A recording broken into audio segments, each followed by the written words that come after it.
This is KGW News at 11. And welcome to KGW News at 11. I'm Tim Gordon. We start tonight with a teacher's strike that hits tomorrow morning on the first day of school. Classes are canceled in Clackamas after the teachers union and district could not work out a deal. Instead of heading into their classrooms, 450 educators with the Clackamas School District will hit the picket lines. Members of the Clackamas Education Association voted to strike, delaying the start of school on Monday morning. They say without even a tentative deal, they had no choice. Amy Campbell is a special education teacher with the district for 16 years. We all want to be in our classrooms on the first day of school. We all want a fair contract. We want to be with our kids, and so this is hard on educators. Both sides were trading proposals back and forth Sunday afternoon, trying to get a last-minute deal, but it did not happen. The teachers union asking for a close to 9% raise and more funding for music, PE classes, and for libraries across the district, along with lower class sizes. For its part, the district says the teachers union's final proposals got farther from compromise on key issues, writing, "Our district's bargaining team is disappointed that CEA is regressing," adding, "Our district has presented its last, best, and final offer. In it, we offered to raise salaries in 2023 by 5.7% and in 2024 by 5.9%. We were focused on using our contracts to leverage better learning conditions for our students, especially our most vulnerable students. Sunday evening, the Clackamas Education Association held a Facebook event for community members, explaining their side of things in an unprecedented impasse. And I can't believe we are at this point for the first time in Clackamas School District history. So I'm extremely heartbroken that I don't get to see my students tomorrow. And meanwhile, teachers in the Evergreen School District are also threatening to strike if they can't finalize a contract. The school district and the teachers union plan to resume negotiations starting tomorrow morning. They're asking for better salaries, adequate staffing, and more support for students with special needs. If no deal's reached by Tuesday afternoon, teachers say they will move ahead with a strike. Classes are scheduled to start on Wednesday. Portland Public Schools are back in session in just a couple days, but uncertainty remains for sports teams at one high school. At Grant, athletic teams are scrambling to find new ways to play after it was decided the Grant Bowl field needs to be replaced. It also means student athletes will miss more class time traveling for sports. Thomas Schultz has more. While people continue to use the Grant Bowl recreationally, the decade-old turf has come to an end of its useful life. Parents and students learned the news on August 12th, a little more than 2 weeks before kids returned to school. I mean, it's just been chaos. The turf field was installed in 2013 with an 8 to 10 year lifespan. Last year, Portland Parks and Rec contracted an outside firm to test the safety of the field. After the first 2 tests failed, PP&R added more crumb rubber to improve field cushioning. But then a third test failed. PP&R and Portland Public Schools will work together to develop cost estimates, a funding plan, and timeline for the new field. But parents think there must be a better temporary solution instead of busing kids to other fields. We only have 2 spots that are failing the test now, and they are barely failing. So it's not clear to me that there isn't a repair available, and why can't we use that money to repair it and get us through 1 more year until it can be replaced? Students are worried too. Yeah, my grades could definitely be impacted.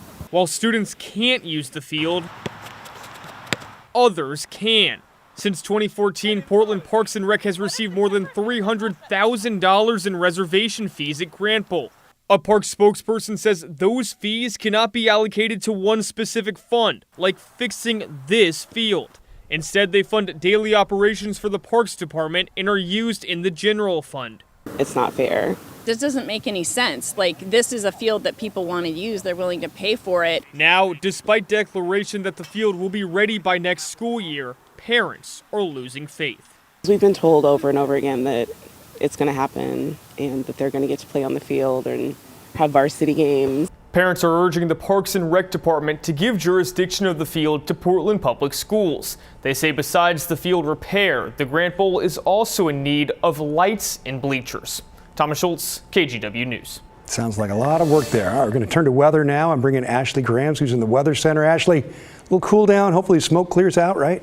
Right, we have a pretty nice night on our hands right now. Let's take a look outside. This is our Rose City camera. You can see 67 degrees. We just dropped down out of the 70s. So again, another warm night for us, and it was another hot day, making it up just about to 90 degrees. But let's take a look at some of those high temperatures across the state right now. You can see here Hillsborough 86, Portland hit 88 degrees today, a little bit warmer on the eastern side of the state. You can see the Dalles 102, and then in the 60s there on the coast. So it was hot and it was hazy, and thankfully, as Tim said, we're going to start to see some changes here, but we do still have a little bit of a smoke to battle right now. Let's take a look at some of this smoke that's billowing out from the Camp Creek fire, and this is definitely pushing into the Hood River Valley. You're going to see that in the Dalles and in the Columbia River Gorge. So we're going to keep our eye on this because it is impacting air quality. Talk more about that in a few minutes coming up, but I think Tim has some more on these fires. All right, thanks a lot.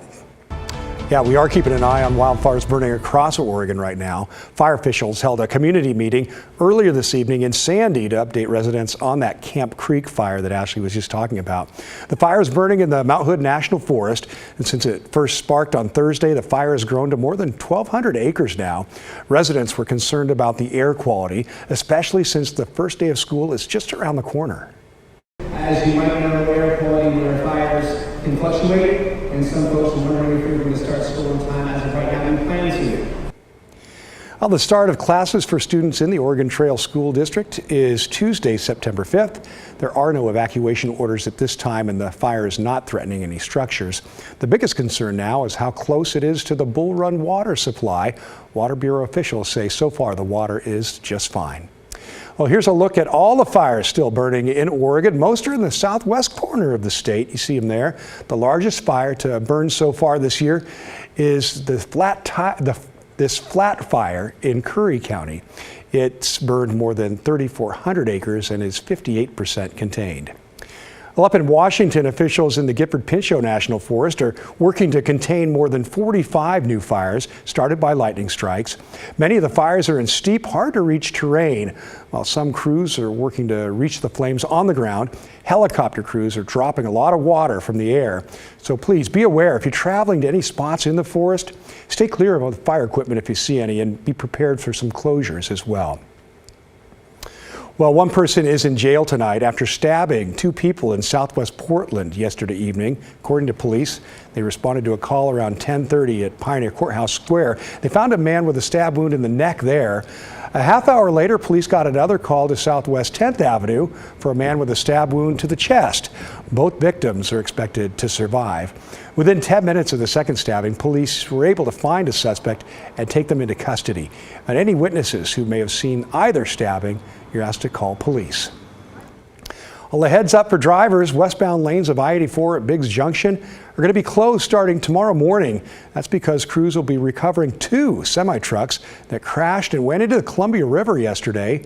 Both trucks crashed at different times, but in the same exact location. That's pretty weird. Now, thankfully, nobody was injured in those crashes. Tomorrow's closure starts 7 a.m. and it's going to stretch from Biggs Junction to Celilo, I should say.